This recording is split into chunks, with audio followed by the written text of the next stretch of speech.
This past Saturday, November 26th, saw the return to the ring of two fighters at the junior welterweight division compete for a vacant title. And these two gentlemen brought fire due to their competitiveness.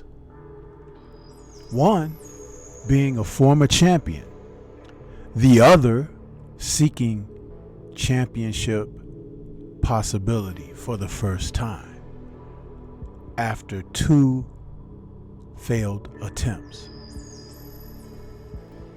This is a review of the success that Regis Prograis ended up having off of Saturday's match. And let me tell you something. Both fighters, Jose Zepeda, Regis Prograis, put on the type of fight that boxing fans like to see, because it was two fighters at the top of the sport who could do exactly what we knew they could do when they get in the ring against one another. And that's compete at a high level. It's all we ask for when we watch boxing.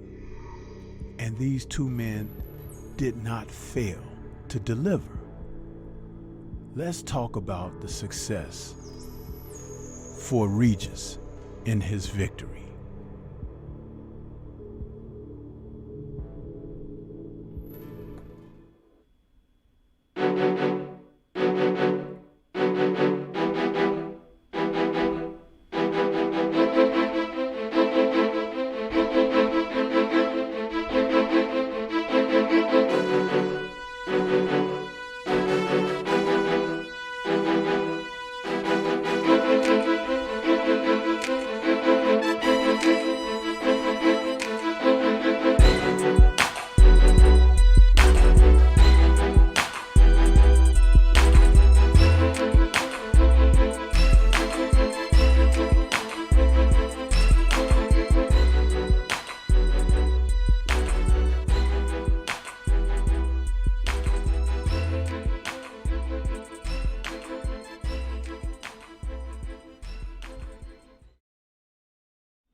Saturday night's championship fight, the WBC sanctioned vacant junior welterweight title, was on the line, and Jose Zepeda and Regis Prograis contested mightily for the opportunity to win that strap. In the aftermath, we now see that Prograis was successful. He brought his familiar championship approach to the success that he enjoyed on the evening. But let's not mistake anything. It was a tough, highly contested fight that either man had an equal opportunity. And as Regis spoke about it in the post-fight press conference, he respected what Jose Zepeda brought, a man who was strong, fierce, a hard-punching guy, but Regis was able to prevail. And I believe he was able to prevail due to his experience in the past, where just a few years ago, he lost his title in an undisputed showdown against Josh Taylor.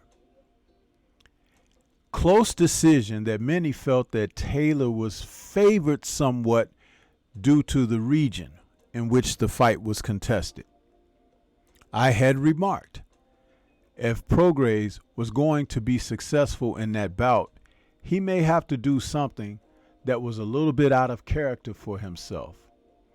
And that would be to go into the fight and go all out to ensure himself victory in the end.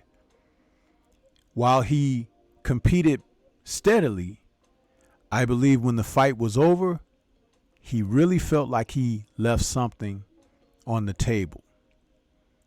But that was not to be this Saturday. His experience came through.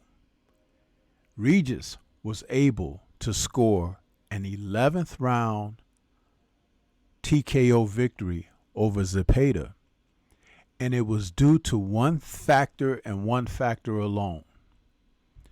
The factor that saw he not wanting to leave it in the judge's hands.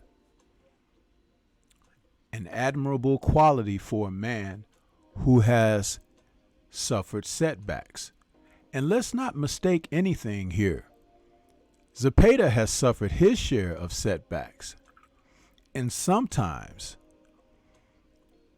one man is just better on the night. And on this night, Regis was able to put it all together. He was defensively responsible, a number one factor, because early on, Zepeda's jab and punching power did show itself. And though some people felt that Regis was holding back and he should have been a little more aggressive or whatever, if you listen to him in the post-fight, he explained that Zepeda was very strong early on and he had to be calculatingly careful in how he moved going forward in the fight. Totally understandable, because he understood what was at stake and how serious he wanted to attain his goal. So he remained disciplined.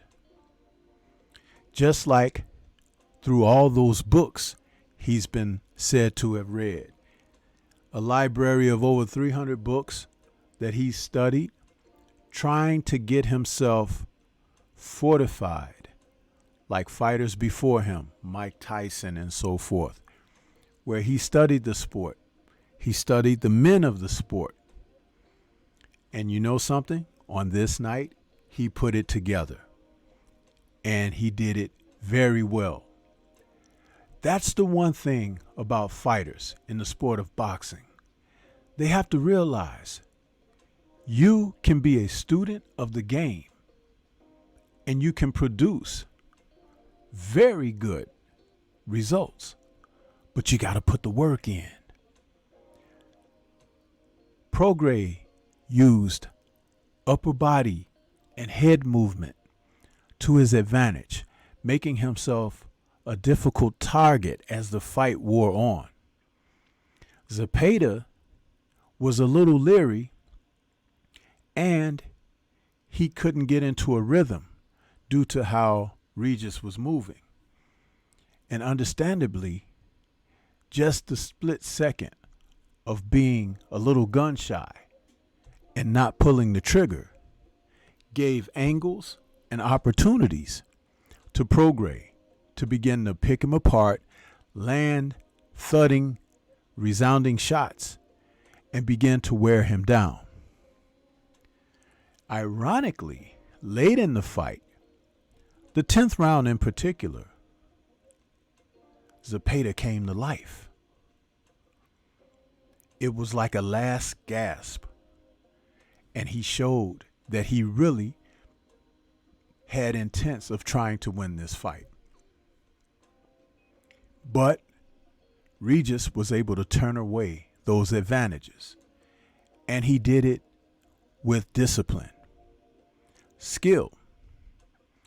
His punches were well placed, a couple of really well placed body shots were effective enough for Zepeda to kind of have his energy sapped.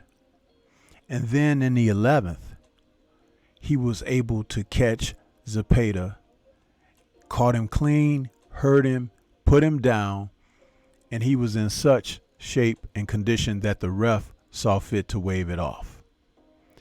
But that doesn't mean that Zepeda was not there to compete and do his best on the night.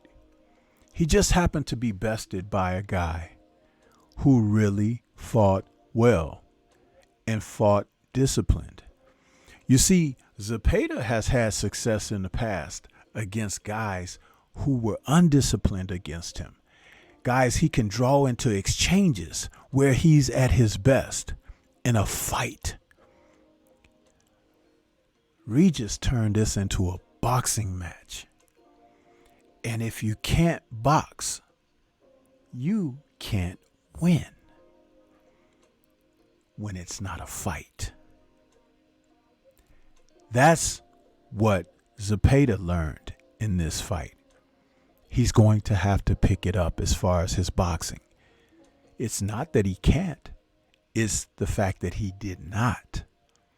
And the other man did. Boxing is a martial art. I speak on this all the time. And the more disciplined a guy is, where he can allow himself, his body and his mind to become one in what he's trying to accomplish. Being calm, being able to see through the storm, being able to make adjustments, and sometimes even adjusting to the adjustment. Like when the 10th round, when Zepeda tried to draw him into a firefight. Regis originally met him at that door momentarily, but he went back to boxing. And therefore, the knockout came. Zepeda never saw that coming. Ring IQ.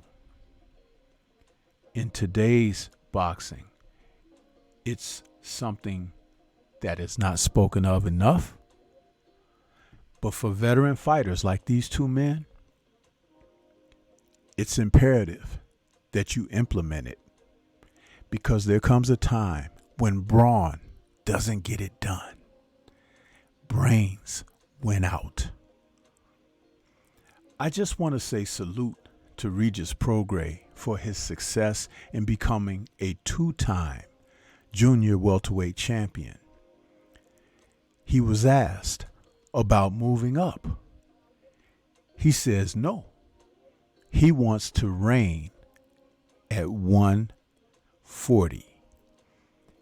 He has a nutritionist now that helps in him making the weight with no problem, and even boasted that he could retire at 140 because of this and the disciplines that he's adopted for himself.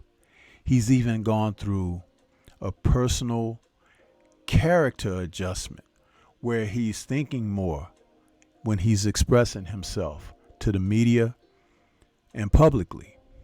He's becoming mindful of these things. And that requires discipline, because you can run off at the mouth. And sometimes once it's out there, you can't pull it back in. So if you think before you speak, then the words that are heard can resonate even stronger, because you took your time to express honestly and effectively.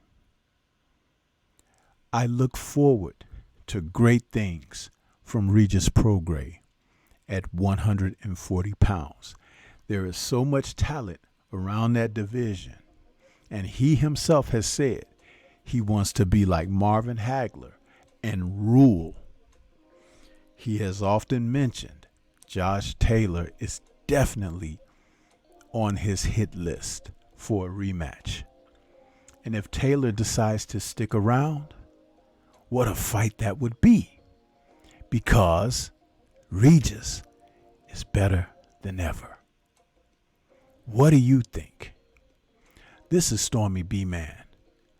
That's my little editorial on Rigorou, who's now a 2-time world titleist.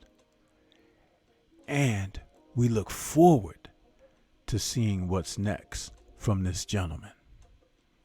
Shout out to the mighty LDBC and Liberated Perspective, a third eye view of the world.